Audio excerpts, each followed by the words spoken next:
If you tuned into the Olympics this year, you may have noticed that climbing made its Summer Games debut. Climbing has been around for years, but it is just now becoming a popular sport and hobby to get into. I have been climbing for 4 years. I have been rock climbing since July 30th. Climbing has always been a male-dominated sport. For our veteran climber Laurel McClellan, she can see the difference in how people treat her.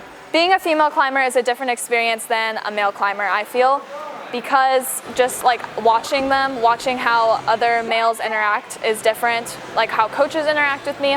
Not always in a negative way, but it's different. Climbing can be something you treat professionally, like in the Olympics, or as a hobby, like Aiden Wiley.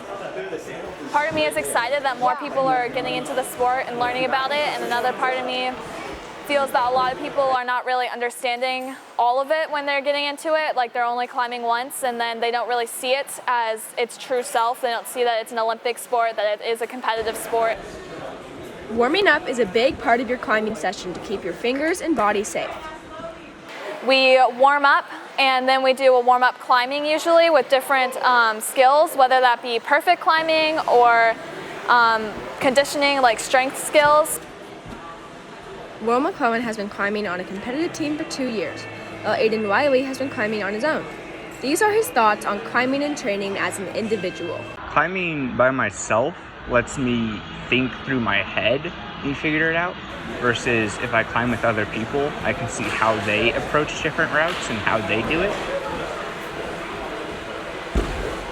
For you, training for me is I just go and I do the same one until I'm either frustrated with myself or I have to do an easier one, or I just keep doing it until my hands are killing me.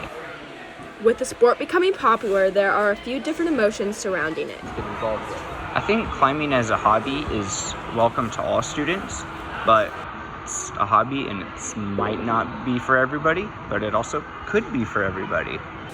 For ONW Now, this has been Cece Kobranian. Thanks for watching, Ravens.